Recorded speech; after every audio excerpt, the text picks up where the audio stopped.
Bueno, bien. Vamos a ver si podemos admitir a la gente que está entrando, que no estaría queriendo. Así podemos empezar. Bien. Bueno, lo que les voy a pedir a todos, como siempre, es que silencien su micrófono. Yo ahora los voy a silenciar, manténganlos en silencio hasta que alguien quiera hablar. Estamos con algunos problemitas de sistema, parece. A ver. Ahí hay más gente entrando. Y empezamos. Bueno, les cuento que estoy contenta por el nivel de participación en los foros. Está muy bueno que todos puedan empezar a participar y que nos podamos empezar a conocer un poquito a través del foro.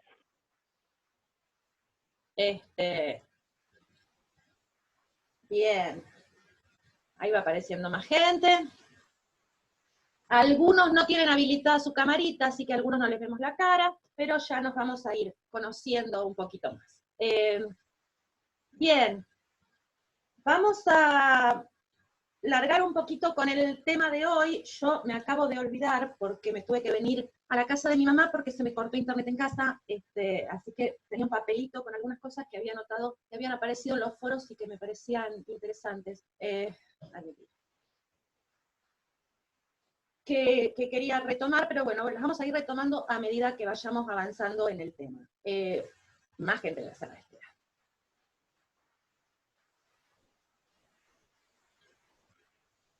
Bueno, el tema que teníamos para hoy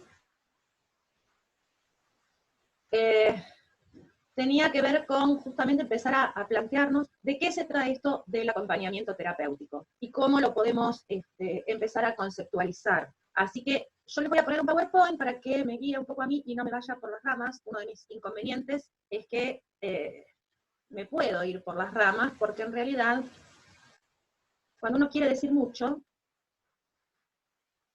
la cosa se complica un poco. Pero bueno, el PowerPoint un poco la atención, así que vamos a usarlo como herramienta que está bueno. Bien, cuando queremos empezar a definir el acompañamiento terapéutico, nos vamos a encontrar con un par de problemas para definirlos, porque justamente una de las cosas que decíamos la vez pasada es que se trata de una profesión muy joven, y en este sentido esto nos complica definirlo, porque aún hay muchas cosas por definir. Digamos, el acompañamiento terapéutico está construyendo de alguna manera su campo de trabajo. Yo tengo algunos problemitas acá.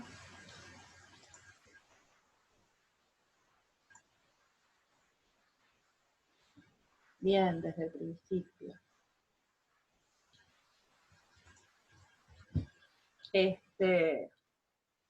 Bueno.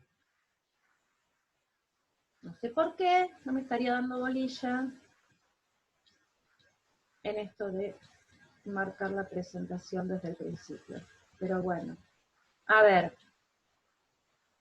si lo podemos hacer así. Ahora sí. Bueno, entonces, por un lado esto es una profesión muy joven que se está definiendo permanentemente y definiendo su campo de acción permanentemente. Por otro lado, nos dicen Cura de Mauer y Resnicki, que son dos autoras que han escrito mucho sobre acompañamiento terapéutico, y de hecho son quienes escribieron el primer libro sobre el tema, que es una profesión que se desarrolla en el territorio de los bordes. ¿De qué hablamos cuando hablamos de territorios de los bordes? Por un lado, en que el acompañamiento siempre va a aportar algo a un tratamiento en momentos de crisis, en momentos de desorganización, en los momentos de mayor indefensión del sujeto, cuando más desorganizado está habitualmente, como les decía la clase anterior, siempre nos llaman cuando las papas queman, allí es donde nos vamos a incorporar. Por otro lado, porque trabajamos en la problemática de la subjetividad. A ver, algo de esto ya comenté, comentando justamente las contribuciones de ustedes en el foro, cuando hablamos de que el acompañamiento se va a definir en el caso por caso. ¿Por qué? Porque nosotros trabajamos con sujetos que son únicos e irrepetibles. Cuando hablamos de la subjetividad, justamente, de lo que estamos hablando es de esto, de cuáles son las cosas que hacen que este sujeto sea justamente único e irrepetible. Después les voy a subir algo de material acerca de esto para que vayamos avanzando, porque justamente la problemática de la subjetividad también tiene que ver con lo social. A ver, nos constituimos como sujetos, y esto nos hace únicos, pero nos constituimos como sujetos dentro de una sociedad que de alguna manera impone determinados modelos de constitución subjetiva. Por lo tanto, una de las dificultades para definir qué es un acompañante terapéutico tiene que ver justamente con que la función de la T solamente se va a definir en la singularidad del tratamiento de un sujeto. Se va a definir en cada caso. No vamos a hacer lo mismo con todos los pacientes. Ni siquiera vamos a hacer los mismos con todos los pacientes. También vamos a poner en juego nuestros propios recursos subjetivos. Dice Pablo Rossi, otro autor que me van a escuchar nombrar bastante, que justamente como es difícil definir qué es un acompañante, es más fácil empezar diciendo qué no es un acompañante terapéutico. Y entonces él le dedica un capítulo de su libro a los no y los ni. A ver, ¿qué no es un acompañante? Un acompañante terapéutico no es un psicoterapeuta, no es un analista, no es un asistente o trabajador social. Lo que estamos diciendo es que el acompañante terapéutico no va a ser una terapia. Como les dije la vez pasada, el acompañamiento es un dispositivo que se incluye en un tratamiento, pero quien conduce el tratamiento es otro. Y si hay un terapeuta o si hay un analista, quien conduce el tratamiento es ese analista. Nosotros no vamos a interpretar al paciente, no vamos a indicarle, sino que vamos a trabajar de otra manera que ya la vamos a ir definiendo de a poquito. A ver, no es un asistente o trabajador social, aun cuando muchas veces hagamos cosas que tienen que ver con este rol. Por ejemplo, orientar en el despertar. Todo esto lo vamos a hacer, pero no como trabajador social. No es un educador especial ni es un maestro. Esto también es fundamental. En este momento hay muchos acompañantes que están trabajando en el ámbito de la educación especial y que están haciendo acompañamientos en integración. Ahora, el trabajo que va a hacer el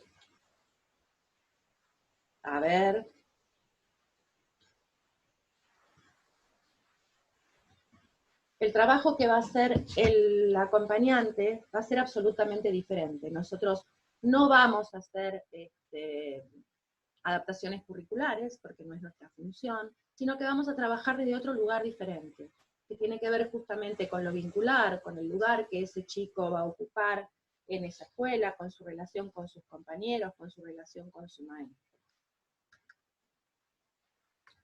No somos enfermeros psiquiátricos, no somos enfermeros, ¿sí? Nosotros no vamos ni a administrar medicación, ni nos vamos a ocupar de que el paciente cumpla con las reglas de su tratamiento. A ver, aunque sí, si nos toca que en el momento en que el paciente está con nosotros se tiene que tomar la pastillita y la familia nos pide que por favor lo hagamos, lo vamos a hacer. A ver, acá estoy viendo en el grupo que varios tienen problemas para escuchar. Me gustaría saber si alguien escucha, si pueden escuchar.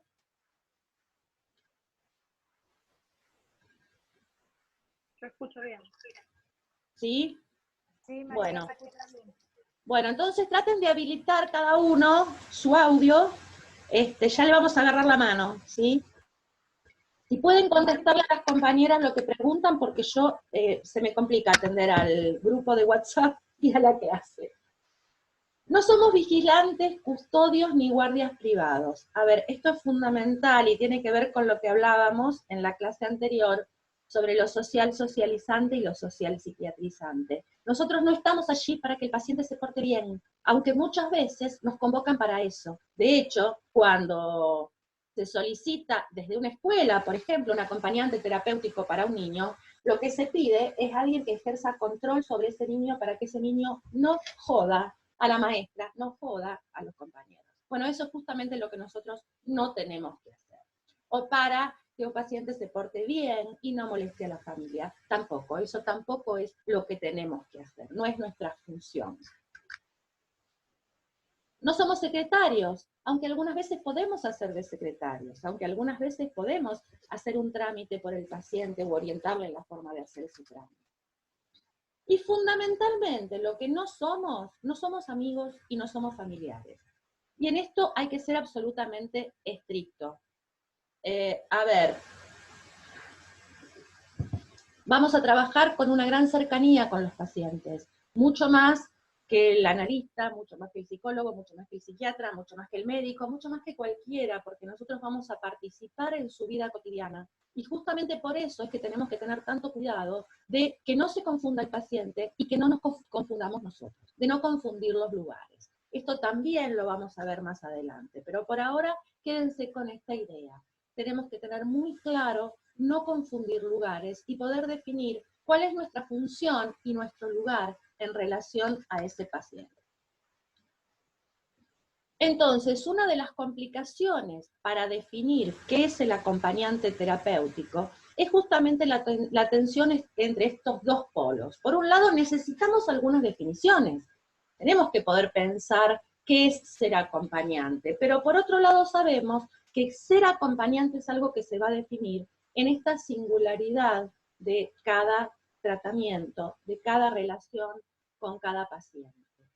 Esto que les decía antes, no vamos a hacer los mismos con cada paciente, no vamos a trabajar igual con cada paciente. Y como nuestra función, sobre todo, se sostiene en lo vincular, la relación es lo que va a definir la función y la forma de ejercerlo. Muchas veces nos vamos a encontrar con que en un tratamiento hay dos acompañantes trabajando con el mismo paciente. Uno lo acompaña en unas cosas, otro lo acompaña desde otras. Y de hecho, la relación que cada acompañante va a tener con ese paciente es diferente. Y la función, cómo ejerza su función, también va a ser diferente. Esto va a estar determinado por las características personales de cada acompañante, pero también por la relación que establezca el paciente con cada uno de ellos. ¿Hasta acá se va entendiendo? Sí. Bueno, entonces, a ver, vamos a acercarnos a una definición. El acompañante terapéutico es un recurso clínico especializado que opera desde un abordaje clínico en forma articulada con el profesional o equipo terapéutico que lo indica. Vamos a ir por partes en esta definición. Vamos a desarmarlo de a poquito. Cuando decimos el acompañante terapéutico es un recurso clínico, tiene que ver con esto que decía hace un ratito. Nosotros participamos en un tratamiento y somos un recurso de quien conduce el tratamiento para producir algún efecto particular, para resolver alguna situación particular. A ver, suena un poco feo decir que somos un recurso, pero somos eso, somos un recurso, somos una herramienta. De hecho, todos los que trabajamos en salud mental somos una herramienta, ¿sí? Cuando trabajo como psicóloga, también soy una herramienta para el paciente, soy un recurso para el paciente. Un recurso clínico especializado, ¿qué quiere decir? Que para poder desarrollar esta función, nos tenemos que formar, nos tenemos que especializar, porque nuestro lugar es un lugar terapéutico. Es un lugar que va a estar, y acá retomo algo que decía una de ustedes en el foro, va a estar determinada nuestra función por determinados objetivos. Y esto es lo que diferencia, por ejemplo, el lugar del acompañante del lugar del cuidador. El cuidador se va a ocupar de las necesidades del paciente, de las necesidades prácticas, de sus necesidades físicas, de sus necesidades cotidianas. Nosotros no nos vamos a ocupar de esto. Nosotros no estamos allí ni para cambiar un pañal, ni para dar una medicación, ni para dar una alimentación, aunque a veces puede ser que nos toque hacerlo. Digo, esto tiene que ver también con posicionamientos éticos y personales. Si yo estoy trabajando con un paciente que usa pañales y el paciente se hace caca, y no hay ninguna otra persona en la casa, porque justo la familia aprovechó este momento para hacer otra cosa, y depende, si faltan 10 minutos para que llegue la familia, a lo mejor se puede esperar. Si falta una hora, yo, en lo personal, no puedo dejar a una persona cagada una hora seguida. ¿Ah? Pero esto es una decisión personal. O como les decía antes, yo no me ocupo de que el paciente tome la medicación. Ahora, si justo le toca en ese horario que está conmigo tomar la pastillita, y sí, me pongo yo la alarma para asegurarme de que el paciente lo haga, porque por ahí se olvida o por ahí se le pasa la otra. ¿Se entiende esto? Hola, hola. Sí, Bueno, bien. Y lo último que dice la definición es que trabaja en forma articulada con el profesional o equipo terapéutico que lo indica.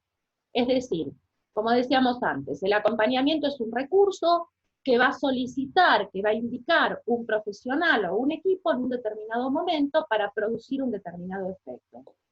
Y esto nos obliga a trabajar en forma articulada con estos profesionales. Les decía la vez pasada, y se los voy a repetir hasta el cansancio, hay cosas que les voy a repetir todo el año, porque esto tiene que quedar fijado en la cabeza. El acompañante nunca trabaja solo. El acompañante siempre forma parte de un equipo, y tenemos que trabajar apoyándonos en este equipo, coordinando con este equipo nuestra tarea.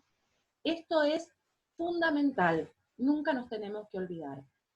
Y les decía también la vez pasada, esto es tanto para garantizar la efectividad de nuestro trabajo, para garantizar que estamos trabajando en la misma línea que el equipo, así como también para proteger nuestro lugar. Porque cuando no hay un equipo detrás o no hay un profesional detrás, esto lo vamos a ver mejor cuando hablemos del tema del encuadre, es mucho más fácil que nuestro lugar se confunda. Por esto que les decía antes, ¿no? Nosotros participamos de la vida cotidiana del paciente, nos vamos a meter en su casa, vamos a compartir muchas horas, y esto puede hacer que fácilmente el paciente, la familia, y a veces hasta el mismo acompañante, se confunda en relación a ese vínculo que tiene con el paciente. Y cuando se confunde, estamos al horno. Cuando la familia se confunde en relación a nuestro lugar, estamos expuestos a lo que yo llamo el ya que estás. Ya que estás, no le haces la comida, ya que estás, no lo ayudás a bañarse, ya que estás, no lo llevas al cumpleaños del amiguito, digamos. Y esto hace no solamente que se aprovechen de nosotros, sino que además nuestras intervenciones pierdan efectividad. ¿Qué quiero decir con esto? A ver, les voy a dar un ejemplo muy concreto. Si alguno de ustedes alguna vez fue al psicólogo, seguramente pasó por esto. Estamos hablando con una amiga y le decimos, che, ¿sabés lo que me dijo mi psicólogo? Me dijo tal cosa. Y nuestra amiga nos mira con ganas de matarnos y nos dice, pero pedazo de desgraciada, te lo dije 800 veces y nunca me diste bolilla. ¿Por qué? Y porque la palabra de mi amiga no tiene el mismo peso que la del psicólogo. Porque la palabra de mi mamá no tiene el mismo peso que la de mi profesor, por ejemplo. Eso me pasó una vez con mi hija, que le dije, hija, esto está mal escrito, y me dijo, la seño me dijo que se hace así. Bien, en ese campo, la palabra de la seño tiene más peso que la palabra de mamá, y está bien, porque tiene que ver con la función. Por lo tanto, si alguien confunde nuestro lugar, nuestras intervenciones van a perder peso con el paciente. Y ahí estamos al horno. Ahí perdemos efectividad. Bien, otra cosa complicada cuando tenemos que definir de qué hablamos cuando hablamos de acompañamiento terapéutico es dónde trabaja el AT. ¿Dónde trabaja el AT? A ver, por un lado, esto que decíamos también la vez pasada. El acompañante siempre se va a incluir en tratamientos de pacientes que no pueden ser abordados por las estrategias terapéuticas clásicas. Es decir, cuando las terapias tradicionales no alcanzan, como les decía antes, cuando las papas queman, allí convocan a un acompañante terapéutico para ver si esto se puede resolver. Trabajamos con pacientes muy perturbados, trabajamos con psicosis, trabajamos con pacientes severos, o trabajamos en situaciones de crisis o en patologías crónicas. Y por otro lado, trabajamos en forma ambulatoria. ¿Qué quiere decir esto? Nosotros no trabajamos en un consultorio, nosotros trabajamos en los lugares donde el paciente desarrolla su vida cotidiana.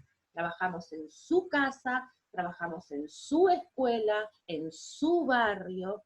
Por lo tanto, también el límite se diluye allí en esto de no tener un lugar muy preciso para trabajar. Y sobre todo trabajamos en el territorio urbano, en el espacio y en el tiempo cotidiano del paciente. Esto es muy importante a la hora de definir el rol, porque, insisto, estas cosas pueden prestarse a confusiones. Por lo tanto, es nuestro trabajo que el rol se defina. ¿Cómo trabaja el AT? Bien, complementando la tarea del profesional a cargo, siempre trabajando en red, y ya vamos a ver en la próxima clase cómo es esta red, facilitando el lazo social y la inclusión social. Hay más gente tratando de entrar, disculpen.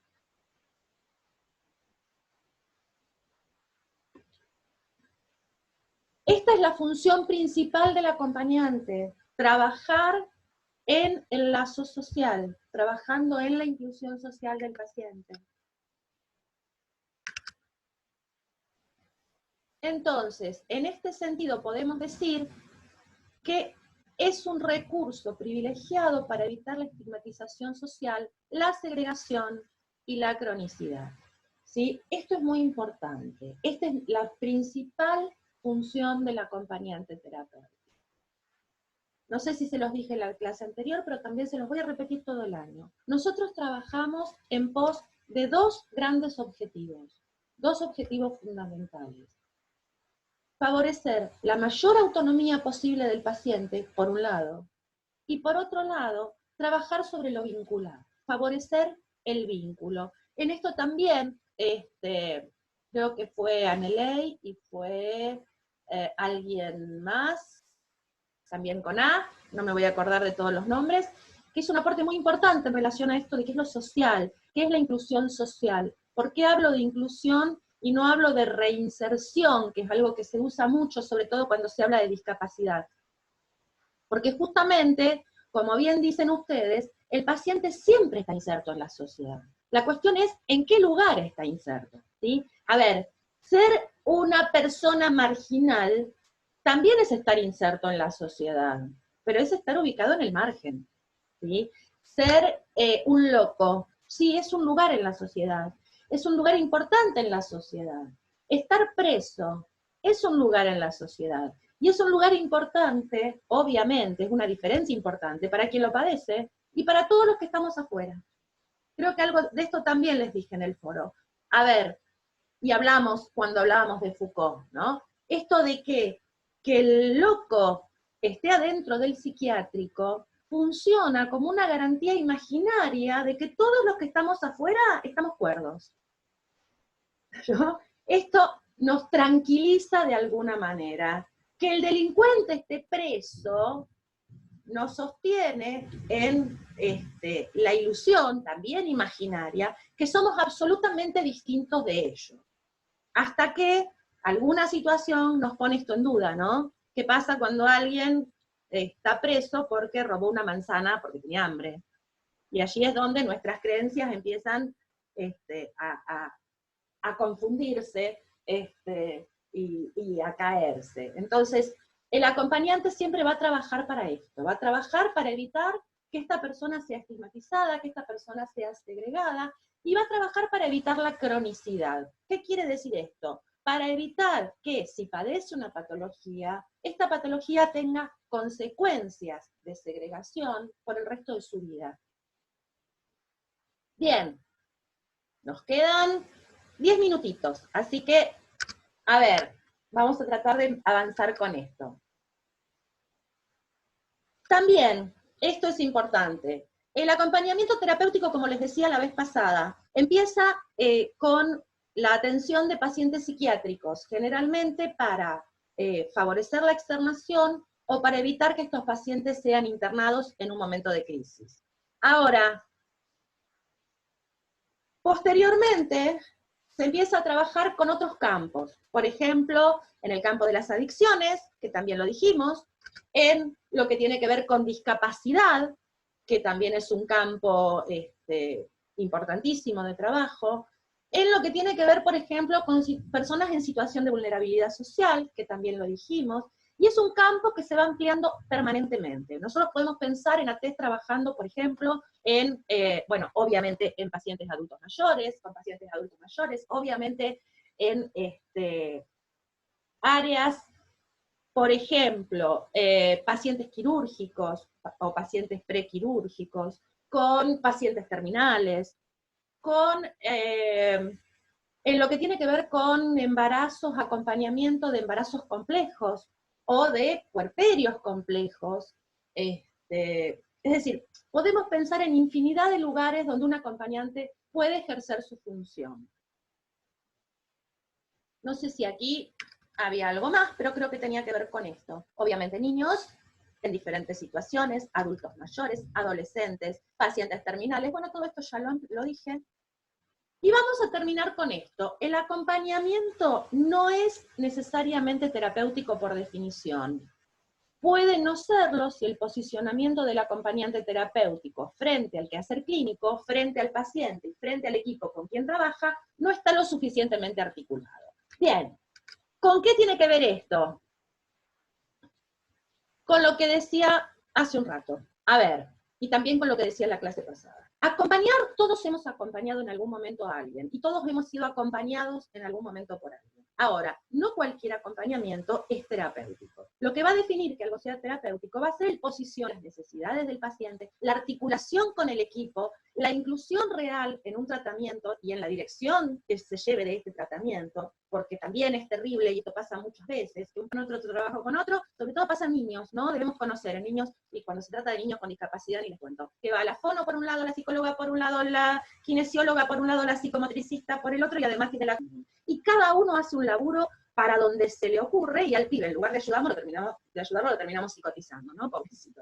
Son víctimas de la falta de coherencia justamente de los equipos terapéuticos. Entonces, el terapéutico tiene que estar coordinado, tiene que estar sostenido por un posicionamiento ético en relación al paciente y a las necesidades del paciente, desde el respeto de su subjetividad, de su deseo, de sus necesidades, y por otro lado, en relación a esto que decíamos antes, el paciente, ¿cuáles son los objetivos de nuestra intervención? En este sentido, cualquier tarea, cualquier actividad puede ser terapéutica si tenemos claro para qué lo hacemos, ¿sí? Por ejemplo, qué sé yo, a ver, yo puedo ir al kiosco con un paciente. Ahora, si yo voy al kiosco con el paciente, yo le digo al kiosquero lo que el chico quiere, le pago al kiosquero, elijo lo que va a comer y demás, tiene que ver con el objetivo de que el chico pueda elegir qué quiere comer, que pueda hablar con el kiosquero y establecer un vínculo y una relación correcta con ese kiosquero pidiéndole lo que quiere. Si además tiene que ver con que pueda, por ejemplo,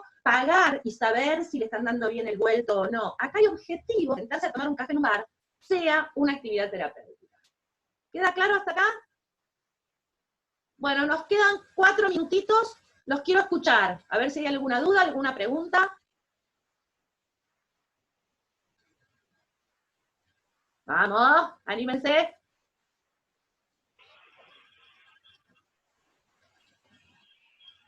Hola, bueno, yo hablo. Soy Leila. A ver, Leila. Sí. Yo estudio educación especial y muchas veces cuando la gente pregunta qué rol cumplo, muchas veces se confunden con acompañante terapéutico. Es más, cuando yo empecé mi carrera, empecé no sabiendo, y por ahí también tenía confusiones sobre si yo cumplía ese rol también. Pero bueno, a medida que fue pasando el tiempo y fuimos viendo, no tenemos ese rol, sino que la maestra lo que hace es lo intelectual, digamos. Totalmente, a ver, la diferencia fundamental entre la maestra especial y el acompañante terapéutico es que la maestra especial va a hacer adaptaciones curriculares y en todo caso va a articular con la maestra común, que muchas veces no sabe cómo hacer para que ese chico con esas necesidades especiales aprenda, a ayudarla a establecer el vínculo pedagógico y a trabajar sobre eso, sobre lo pedagógico. A nosotros, acompañando a un niño en la escuela, a ver, suena feo lo que voy a decir, pero es así. El chico aprenda o no aprenda, nos importa 3 carajos. Esa es función de otro. ¿Ah? A ver, no es que no nos importe, pero no es nuestro trabajo. Mejor si aprende. Pero nuestra función es otra. Es que este chico pueda vincularse con los compañeros, tenga un lugar realmente en el aula, sea reconocido, que tenga un vínculo con la docente. ¿Sí? Esto es lo que a nosotros nos tiene que importar. Que pueda aceptar, no es que se porte bien, no es que el chico lo saco del aula porque molesta a los demás. Yo voy a sacar a un chico del aula cuando el chico no pueda estar en el aula y se le haga insoportable estar en el aula y necesite salir. Esa es mi función. Mi preocupación es el niño. Después si aprende, si no aprende, hay otros para ocuparse. ¿ah? Del mismo modo con el resto de las funciones. Tenemos que poder definir éticamente cuál es nuestro lugar en relación. Cuando hoy hablabas... Bueno, nos estamos quedando sin... Cuando Sí. hoy hablabas de, por ahí cuando vos explicaste el allá está, que ayude, muchas veces pasa... Se termina esto en un minutito. Como se escucha muy mal cuando están todos los micrófonos y cuando queremos hablar todos, lo que vamos a hacer es, aprovechemos esto, abro un segundo foro para un tercer foro para esta segunda clase, y ahí vamos planteando dudas, preguntas. Y como pasó con el foro anterior, algunas las contesto yo, y otras se las van contestando entre ustedes, que me parece que es muy rico lo que está pasando en los foros. Así que aprovechémoslo. Terminamos acá porque se nos corta. Un beso grande a todos y seguimos trabajando en los foros y en el aula virtual, ¿sí? Adiós. Adiós. Chao.